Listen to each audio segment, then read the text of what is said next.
அனைவருக்கும் வணக்கம். சற்றம் கிடைத்த முக்கிய அறிவிப்பின்படி வங்கி வாடிக்கையாளர்களுக்கு முக்கிய அறிவிப்பு. தமிழகத்தில் 2026ஆம் ஆண்டு சட்டமன்ற தேர்தலை முன்னிட்டு பல்வேறு புதிய கட்டுப்பாடுகள் விதிக்கப்பட உள்ளதாக தற்போது அறிவிக்கப்பட்டனர். அதன்படி என்ன புதிய மாற்றங்கள், என்ன முக்கிய அறிவிப்புகள் எல்லாமே இப்ப நம்ம பிரீஃபா பார்க்கலாம். மறக்காம ஸ்கிப் பண்ணாம பாருங்க. உங்களுக்கு தமிழக அரசு கொடுக்கக்கூடிய பல்வேறு புதிய சலுகைகள் பற்றி உடனுக்குடன் துல்லியமாக தெரிந்து கொள்ள நம்மளோட சேனலை கீழே இருக்க ரெக்க பட்டனை கிளிக் பண்ணி சப்ஸ்கிரைப் பண்ணிக்கோங்க. பக்கத்துல பெல் பட்டனை கிளிக் பண்ணிக்கோங்க. இந்த வீடியோ உங்களுக்கு பிடிச்சிருந்தா லைக் பண்ணுங்க. இப்ப வாங்க வீடியோக்குள் போகலாம். 2026ஆம் ஆண்டு சட்டமன்ற தேர்தலை முன்னிட்டு தமிழக மக்களுக்கு ஒரு புதிய கட்டுப்பாடு கொடுக்கப்பட்டாங்க. அதாவது இப்போ வரக்கூடிய 2026ஆம் ஆண்டு தேர்தலை முன்னிட்டு பல்வேறு புதிய கட்டுப்பாடுகள் விதிக்கப்பட உள்ளதாக தற்போது தேர்தல் ஆணையம் அறிவிக்கப்பட்டாங்க. குறிப்பாக கிராமப்புறங்கள்ல வங்கி சேவை வழங்கும் வங்கி பிரதிநிதிகள் பொதுமக்களுக்கு பணம் வழங்குவதில் கடும் நிபந்தனைகள் விதிக்கப்பட்டுள்ளதாக அறிவிக்கப்பட்டாங்க. இந்த புதிய நடைமுறையின்படி வங்கி பிரதிநிதிகள் ஒரு நாளைக்கு அதிகபட்சமாக 1,00,000 மட்டுமே கையாள வேண்டும் என அறிவிக்கப்பட்டாங்க. தனிநபர் ஒருவருக்கு ரூபாய் 5,000க்கு மேல் வழங்கப்படக்கூடாது என அறிவிக்கப்பட்டாங்க.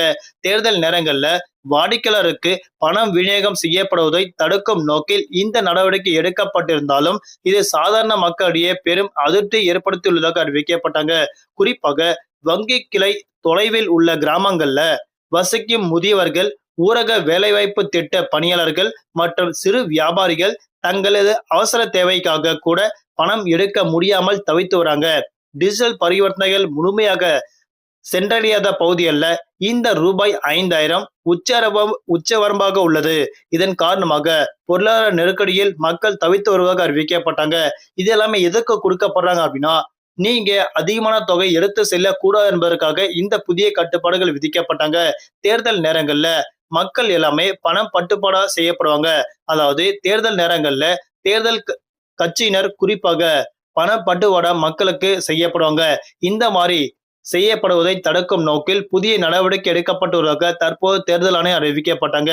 நீங்க சப்போஸ் ஒரு 5 லட்சமோ இல்ல 10 லட்சமோ இல்ல 2 லட்சமோ எடுத்துட்டு போனா கூட கண்டிப்பாக அதற்கான ஆதாரங்கள் காண்பித்த பிறகுதான் உங்களுக்கு அந்த ரொக்க பணம் வந்து கொடுக்கப்படுவாங்க.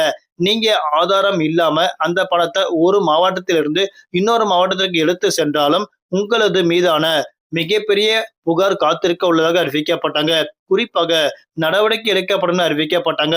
அது மட்டுமல்லாமல் நீங்க 5 பவுனோ 10 பவுனோ இல்ல வந்து 1 கிராம் நகை எடுத்துட்டு போனாலும் பிரச்சனை கிடையாது. ஆனா அதற்கான ஆதாரங்கள் காண்பிக்க வேண்டும். நீங்க நகை எடுத்துட்டு போனாலும் எந்த கடையில நகை வாங்கியிருக்கீங்க, அதற்கான பில் ரசீது இருக்கா, இல்ல எதற்காக இந்த நகையை இவ்வளோ நகையாக நீங்க வாங்கியிருக்கீங்க, அது இல்லாம நீங்க கண்டிப்பாக தெரிவிக்கப்பட வேண்டும். அப்படி நீங்க தெரிவிக்கப்பட்ட பிறகுதான் உங்களது நகை வந்து எந்த ஒரு பிரச்சனைகள் இல்லாம உங்க கையில் மீண்டும் ஒப்படைக்கப்படும். அதனால தேர்தல் நேரங்கள்ல மக்கள் கண்டிப்பாக தெரிந்து கொள்ளக்கூடிய விஷயம் என்ன அப்படின்னா, நீங்க உங்களோட நகையை பாதுகாப்பாக ஒரே இடத்துல வச்சுக்கோங்க. அப்படி நீங்க எடுத்துட்டு போகணும்னு நினைச்சீங்கன்னா அதற்கான ப்ரூஃபை காமிச்சிச்சு நீங்க உடனடியாக எடுத்துட்டு போகலாம். அப்படி நீங்க காண்பிக்கவில்லை என்றால் மிகப்பெரிய சிக்கல் உங்களுக்கு காத்திருக்க உள்ளதாக தற்போது அறிவிக்கப்பட்டனர். நன்றி, வணக்கம்.